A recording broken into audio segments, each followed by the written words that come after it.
I had lost money. I had lost my wife. I lost my grandfather. I felt lost, and I hated doing what I was doing. I was making less than $250 a week bring home, but I was spending 6 days a week doing it, working on a Saturday, servicing one convalescent home down on Fayette Street in downtown Baltimore. But Monday through Friday, 13 and a half hours. Would you do that? No, most people wouldn't. But I was initially thinking, if I can learn everything about this business, make money, I'll buy my own machines, my own vending machines, and I'll know everything about this business that I'm looking at as I'm paying tuition. Just like, I guess it would be considered like a intern, where you're not really getting paid, you're just there to get the experience, which is very expensive, by the way. But I felt defeated.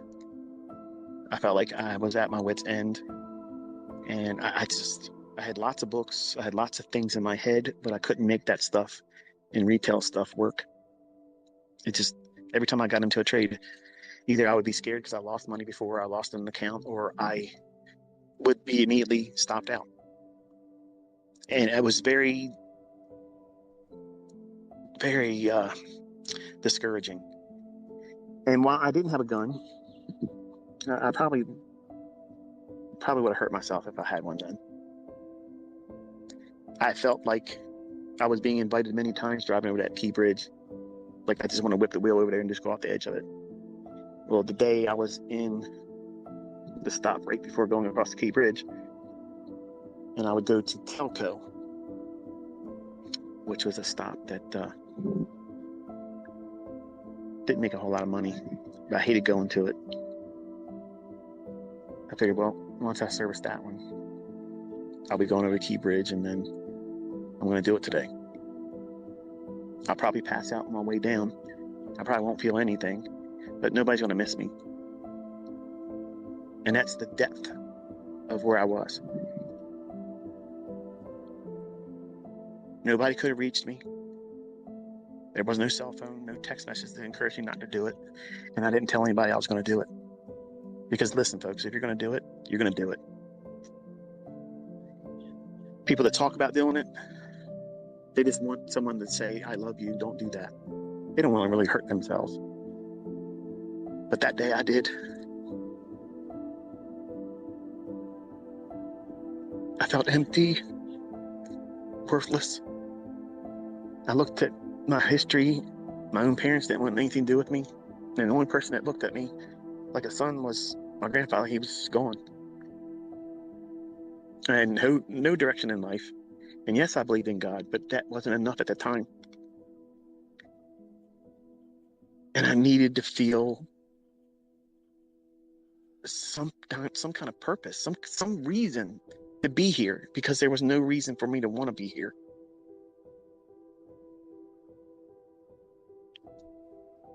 I got on the Key Bridge, got on the right lane, got to the top, stopped. Put my hazards on. I said, it would be terrible for me to take this truck and hurt this company. They'd have to pay for that damage. I'm just going to go off of it. It only takes me a second to get up there. I'm just going to step off, and that's it. Once I'm over, it's over. I can't stop it. And again, I'll probably pass out before I hit.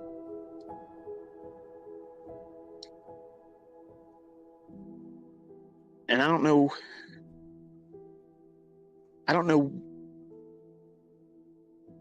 why that day.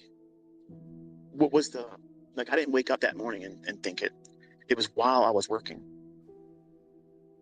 While I was working and thinking about what I was doing and how I felt trapped doing that. And I didn't see an out. I never drank alcohol. I never did drugs.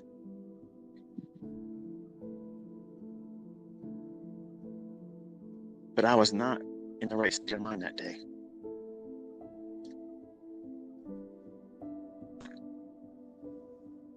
Something said, Go home and don't think about it.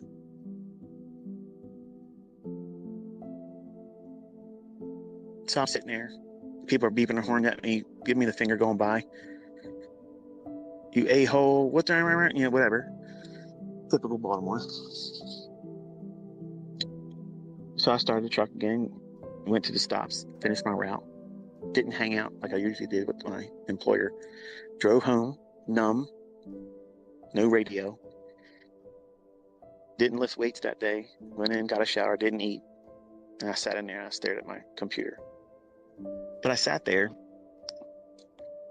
looked at all the books I had bought, and remembered all the hopes I had in waiting for them to arrive.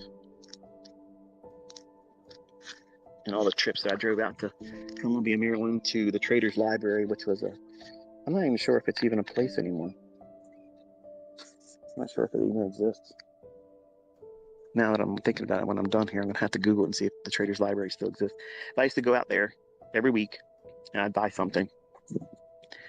I paid $50 a week, room and board at my aunt and uncle's house.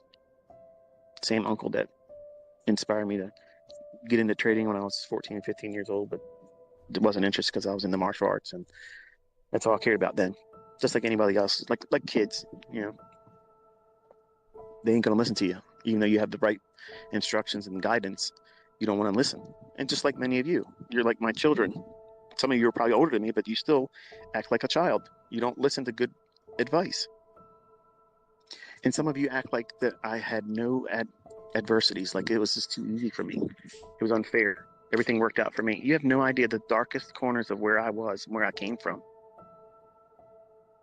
I didn't have the courage to do what I said I was going to do when I got on that bridge.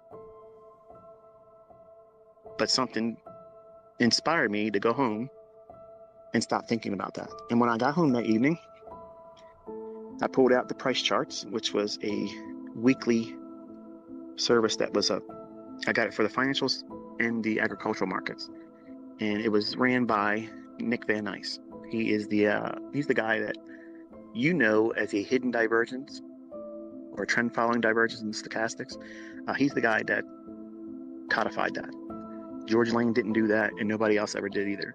And me and Larry Williams are the only ones that ever give that guy credit for that. But he had a service that, as a commodity trader, we updated our charts by hand. And I pulled out the charts. I was looking at them, and it just looked like Greek to me. Like I was disconnecting. Like I wasn't interested in it anymore. For the first time, I looked at these things and said, I don't know what I'm doing. Like I can't see what it is that I'm supposed to see. And I just basically at my wit's end, I said, you know, God, I never really invited you into this. But I feel broken. I feel like I have no worth. And I don't want to be here.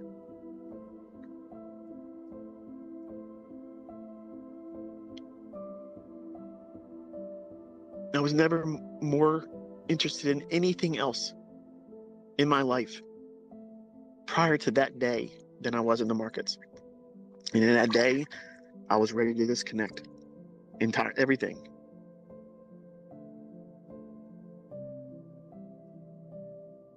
And I just laid it on the line. I said, I know you exist. I know you've been with me, and I know I'm here because of you. But why? Like, what do I have to show for it? Like, I work so hard at this, and I can't get it to work.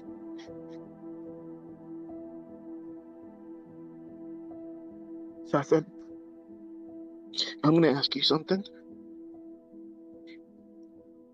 And you know my heart right now, and I mean it. If you open my eyes and my understanding, I swear I'll spend the rest of my life helping other people do it.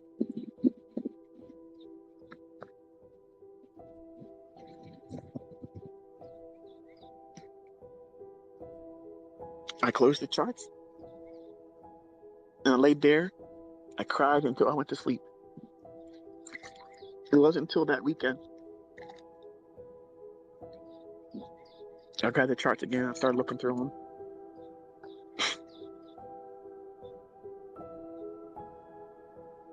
I was just literally looking at them, having no understanding of what it was I was going to look for. Nothing. And I thought about what I had asked, and I hear, look.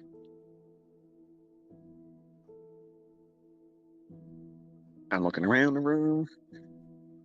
Now I'm crazy because now I'm imagining things because that's what I want it to happen. I'm looking at the market, looking at the chart.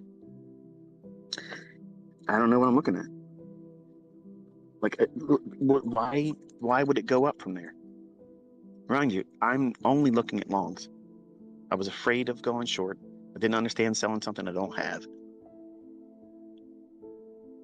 And I would look at these rallies and these points of inception where the market starts to go up, and it was like, it's like reading a foreign language you've never learned before. It's like, what am I looking at? Like, what do I know by looking at that? Look at that. My attention would go to somewhere else on the chart. And I already know that some of you are thinking, this isn't happening. I don't care. I'm not monetizing this.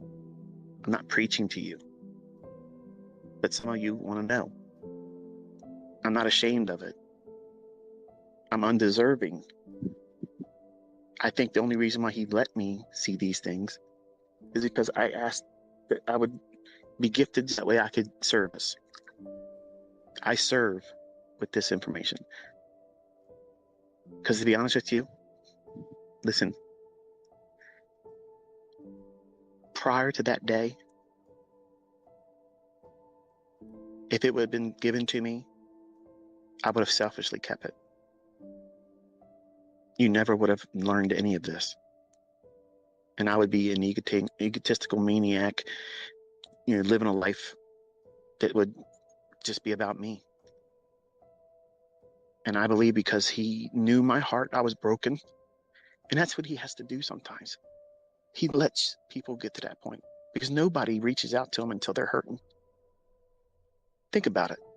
If you've ever asked God of anything, you didn't ask God of anything because you were at the height of anything that you found success in.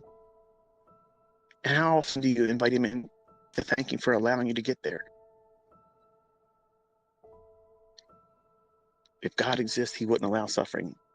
He has to do it because we're stubborn. I was. He put this in me as a young man. And then when I tried to do it my way, I couldn't do it. And when I changed my perspective into, I want to be rich by the time I'm 40, to, I want to learn how to do this well. And if you gift me with it, I will spend my life serving others with it.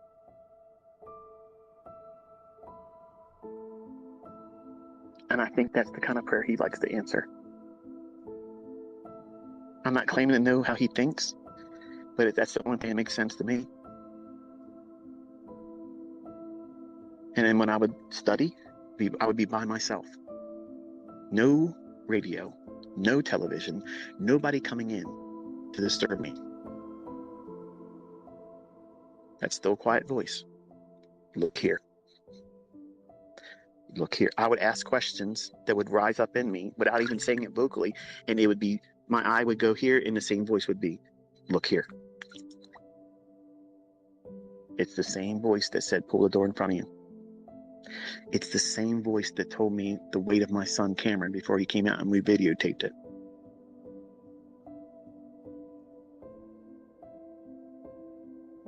I could sit here and tell you dozens of things where outside of trading, outside of money, he's intervened.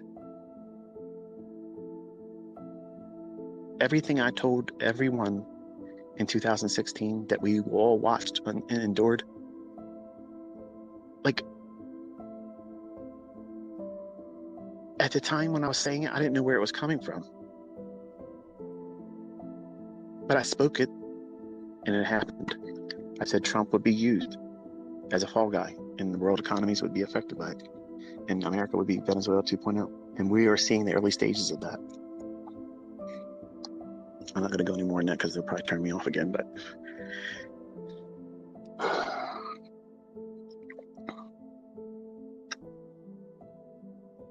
you might call it a visit.